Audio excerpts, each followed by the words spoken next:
Good day everyone, my name is Loide and welcome back to my YouTube channel, and please don't forget to subscribe. So in this particular video we are going to talk about protein and moisture balance. So sometimes your hair is breaking and you do not know what is the cause.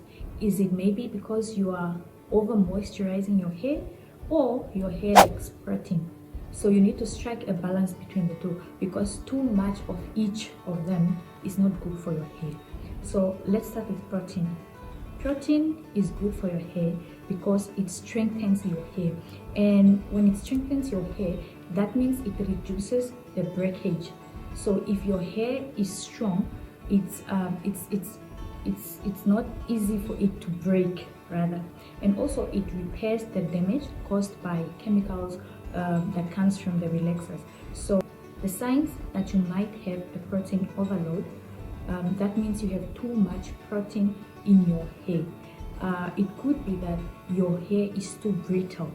It's brittle, it's breaking, and it's like straw or spaghetti, and also it doesn't stretch. It doesn't have elasticity. It's like if you try to stretch it, it breaks. You understand? But it's not supposed to be like that. It should have a stretch to it, and it should not snap like that. Now, what should you do if you know that your hair has those signs, or your hair is going through that? What should you do if you have a protein overload? So what you do is get a clarifying shampoo. What a clarifying shampoo does, it clears out all the buildup of the products that you have been putting in your hair. So I have this clarifying shampoo. I'm not sure if you can see it. I have this clarifying shampoo. So what you do first, you want to clarify your hair. Now after you clarify your hair, you want to put in a deep conditioning treatment and use moisturizing products that do not have protein in them, but rather have moisturizing ingredients in them. When you want to use products and you know you have a protein overload, you'd rather go for products that do not have protein in them, or rather a low content of protein in them. Because some products are moisturizers, but they have a bit of protein in them, like they are on the low side of the protein department. So if you want to fix the protein problem that you have, first use a clarifying shampoo, do a deep conditioning treatment, and also use styling products or moisturizers that do not have protein, or that have low protein content in them. For example, I have this Dark and Lovely moisturizer. It's an oil moisturizer, and the ingredients here are more on the moisturizing side. It doesn't have any protein in it, and which is good if you want to cut down on the protein. When you are using your shampoos, read the ingredients and make sure that your shampoos and conditioners are not protein based, but rather moisture based. And also, maybe if you have conditioners or shampoos that are having protein, rather let the protein content be low.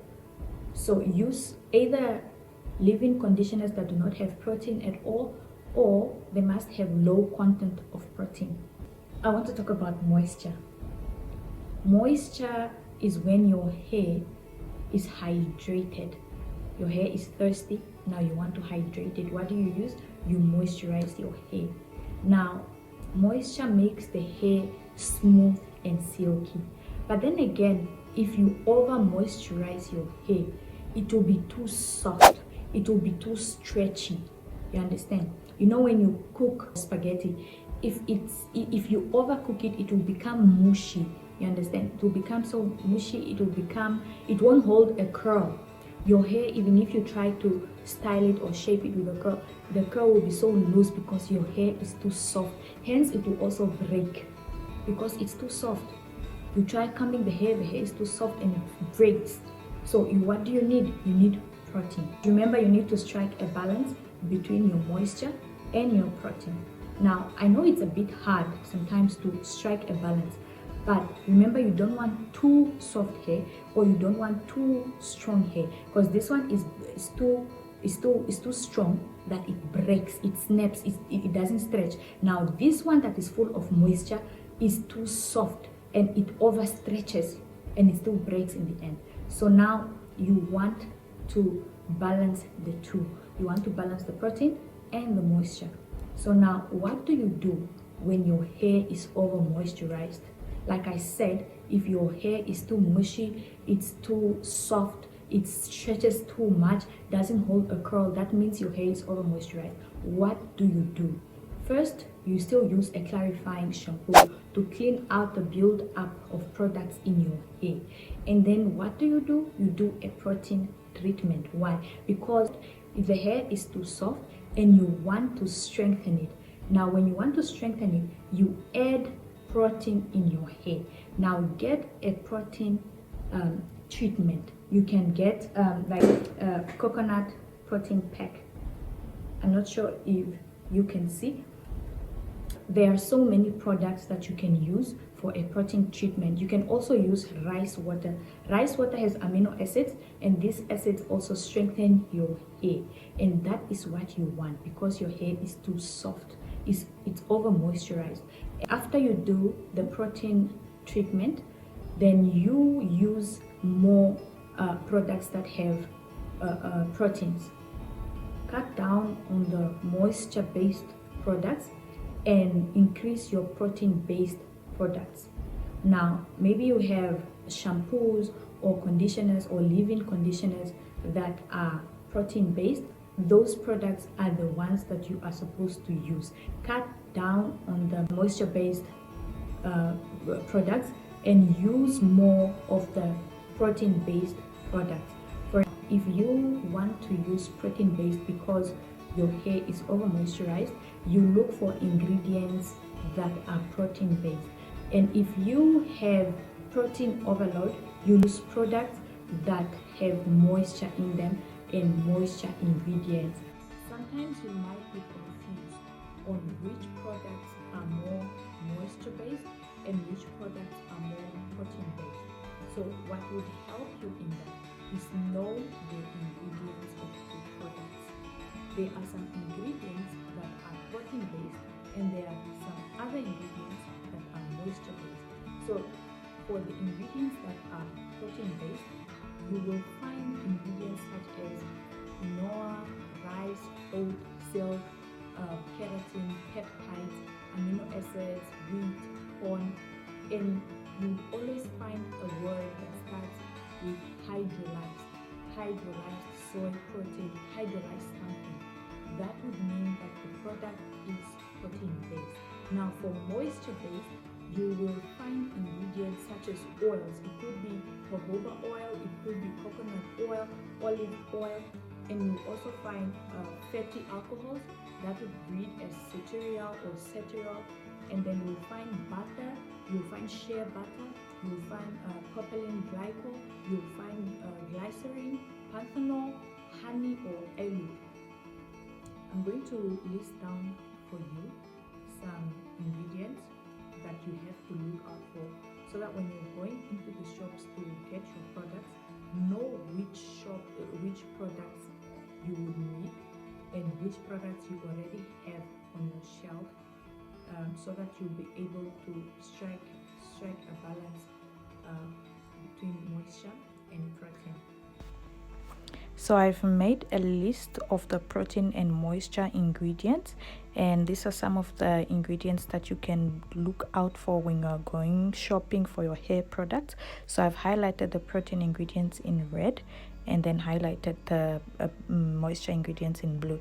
This is the Dark and Lovely oil moisturizer, and as you can see, it's moisture based because I've highlighted all the ingredients in blue that are moisture based. You can see glycerin water and propylene glycol and so many more that are on the list. This is also the olive oil replenishing conditioner.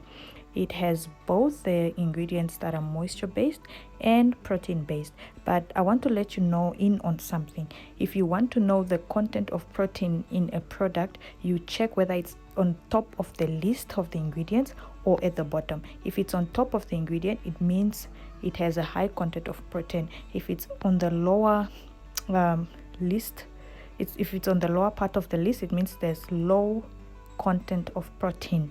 So as you can see, the hydrolyzed collagen tops the list. It means it has a high content of protein. So the replenishing conditioner has a high content of hydrolyzed collagen, which is a protein. As you can see, the cholesterol tea tree oil is moisture based because it has high content of moisture based ingredients, and it doesn't have any protein based ingredient.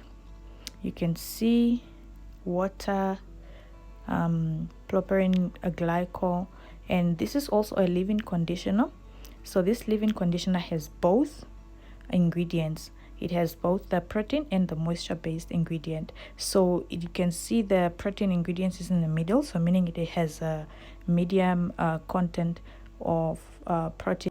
If you educate yourself about the product ingredients, it will be so easy for you to work out your hair. If you have used a conditioner that is protein based or a shampoo that is protein based, then use a leave-in conditioner that is not protein based but more on moisture. For example, this leave-in conditioner is moisture based. So if you see that your previous wash day you used more of the protein stuff, in your next wash day try to use more of the moisture based products so that you try to strike a balance. Thank you so much for watching, and I hope you have learned something new.